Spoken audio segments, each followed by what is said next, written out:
우리나라 중산층이 사실상 붕괴되는 현상이 일어나고 있는데요. 삼성전자, 하이닉스 빼면은 전체 수출도 이게 지금 5월 달까지 무역 흑자가 1,000억 달러가 넘는데 전체 수출의 40 몇 퍼센트가 이게 반도체주예요.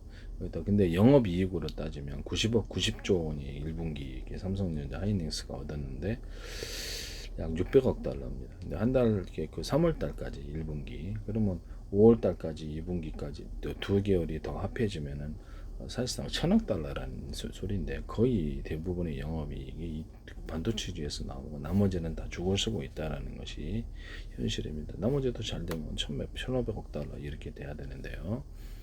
이게 착시 현상을 주고 있다는 거. 한국 경제가 잘 되는 것은 외국인들의 매도세는 작년 하반기부터 시작을 해가지고 총 120조 이상이 이게 120조 가까이 이렇게 해서 106조가 올해 딱 팔았으니까 삼성전자 지분이 하이닉스가 상당히 낮아졌는데 워낙에 그 주식이 올라가다 보니까 티도 안 나네. 47% 14년 만에 처음인데요. 지분율이 창신 메모리가 지금 2025년도에 3% 지분을 갖고 있으니까 그 점유율을 갖고 있었는데 디램이죠. 올해 이게 8%로 올랐습니다. 8% 올랐고 대규모 이익을 내고 있고 기업 어떤 공개로 인해서 6조 원의 자금이 들어와서 생산 시설을 특히 웨이퍼 능력을 되게 확충을 하고 있다. 대규모로 이제 공급할 준비를 하고 있는 것 같은데요. 그다음 양주 메모리는 약 낸드 플래시에서 13% 지분율을 갖고 있습니다. 그래서 그 삼성전자하고 카이닉스가 그 기업 AI 센터 건설에 거기 이제 집중할 동안 자기네들은 반도체 범용 디램을 공략을 하겠다. 소비자 디램을 공략하거나 소비자 낸드를 또는 소비자 SSD를 공략하겠다라는 식으로서 그래서 AI 센터도 완전 지어질 수는 없습니다. 어떤 특정 기간에만 지어지게 되는 것이고요.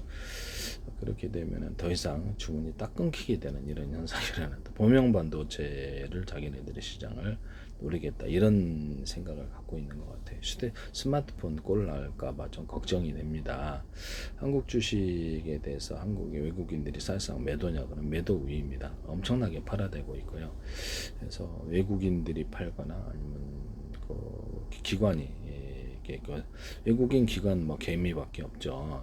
그래서 지금 제가 보기에는 미국의 금융 문제도 조금 심각한 문제가 있어서 지금은 이게 진짜로 조심해야 된다. 부동산에 그렇죠. 인플레 해제는 부동산밖에 없을 것으로 주식은 잘 하지 말라 그래. 순식간에 돈이 날아가고 알 수가 없기 때문에 돈 놓고 돈 놓기 게임인데요. 솔직히 얘기를 하면 누가 돈을 더 투자하지 않는 이상 돈을 이렇게 주식시장 돈 들고 막 들어오지 않는 이상 어렵다고 봅니다. 외국인의 매도 위에는 확실하다. 우리나라 반도체주도 이렇게 지금 당장에 장기 계약이 있어서 2028년도까지도 문제 없을 수도 있어요. 그런데 이게 우리나라 중산층이 지금 무너지고 있는 현상이 뚜렷한 것 같은데요. 제가 보기에는 왜냐하면 지금 중소기업이라도 자영업자들 또는 그 어떤 개인 기업들이 파산율이 굉장히 높습니다. 그래서 이런 부분을 말씀을 드립니다. 그래서 내수시장 붕괴적으로 가거나 물가가 자극이 돼가지고 사실상 스태그플레이션으로 갈 것 같아요. 제가 보기에는 그렇게 해서 상당히 좀 있는 사람만 돈이 있고 또 없는 사람 없게 되는 이런 상당히 어려운 상황으로 갈 수도 있다라는 것을 말씀을 드립니다. 한국의 중산층을 강하게 일으키거나 한국 안에서 창업 분위기를 많이 만들어 가지고 그래서 서로 물건을 사주는 수밖에 없어요. 국내에서. 그래서 수출로 전국 전 세계로 나가야 될 것 같은데 그래서 한국 시장은 지금 내수 시장이 붕괴에 더불어 저는 장기적으로 중국인의 투자 이주를 생각하고 있어요. 그래서 이게 좀 캐나다 같은 데도 시장을 냈기 때문에 이게 모른다라는 생각이 들거든요. 지금은 이제 말도 안 된다고 생각을 하는데 이런 부분을 말씀을 드립니다. 저는 이제 이게 그렇게 가지 않나라는 의심이 조금 드는데요. 저출산 고령화로 인해서 우리나라가 지금 자체로는 조금 분명히 겉으로는 잘 되는데 삼성전자 하이닉스로 실제로는 이게 내용으로 봤을 때는 안 좋다. 외국인이 삼성전자 하이닉스를 뺀 지분율이 20 몇 퍼센트 정도밖에 안 된답니다. 그래서 실질적으로 우리가 착시 현상을 갖고 있는 것이죠. 미국의 일단 금융 부분이 국가 통화로 전환이 안 됐고 제기술도 사지 않고 무단으로 이렇게 미국 반도체에서도 사용할지도 모르겠는데, 그러면 사실상 미국은 금융 붕괴로 갈 거라고 저는 생각하고 있습니다. 계속 얘기했는데도 별 관심이 없으신가 봐요. 네네네. 그러면 이제 금융 붕괴로 아마 가지 않나 그런 생각이 듭니다. 그래서 해법을 제시했는데도 그렇게 그대로 가시네요. 네네. 제 기술을 사야 됩니다. 필수적으로. 전 세계에서 공개 기술로 가면 미국의 반도체 기술은 해서 인도, 중국이라도 전 세계에서 곧바로 이렇게 진행할 수 있는 부분이라서 전 세계 브라질도 할 수 있지 않겠어요? 네, 그다음에 프랑스, 영국, 일본 같은 것도 곧바로 반도체 다 할 수 있어서 아시아 통화가 촉발이 되리라고 생각합니다. 아시아 통화 곧바로 나오게 되고 일본이 장기적으로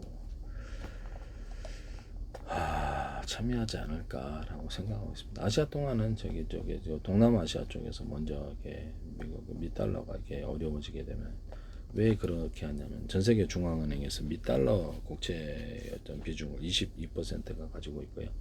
금 보유 비중을 27%로 늘렸습니다. 이게 미국의 어떤 금융 위기에 대해서 의심하고 있다는 부분인데요. 이렇게 됐을 때 이게 전 세계 민간 자본이 상당히 이게 타격을 받을 수도 있겠다라는 생각이 들거든요. 그래서 아시아 통화가 나오면 홍콩에서 하겠죠. 제주도에 이것을 전쟁 기조로 미국 달러로 해서 이걸 보강을 해야 된다고 말씀을, 그렇죠, 좀 무력화 시켜야 된다고 말씀을 드렸는데 안 하시는 거 보니까 그러면 그대로 이제 금융 위기가 진행이 된다 하겠습니다. 미국의 금융 위기 저는 생각합니다. 아무런 조치를 취하지 않았으며 병을 치료할 때도 이렇게 조치를 취하면 이렇게 딱 낫지만 아무런 조치를 취하지 않고 이건 이렇게 심각한 상황으로 가고 있어요. 그런데도 하면 그대로 이루어지는 것이죠. 네네. 아무런 조치를 취하지 않는데 스스로 낫는 경우는 없다라는 것을 말씀을 드립니다. 병을 치료할 때는 해법을 제시하고 이렇게 해서 치료 방법을 따라 치료를 하면 이게 해결이 되는데 아무런 조치를 취하지 않으면 그렇죠. 해결할 수 없다라는 것을 말씀을 드립니다. 어쨌든 미국은 제가 보기에는 금융 붕괴로 가고 있는, 개인적인 시각에서는 금융 붕괴로 가고 있다라고 여겨집니다. 네.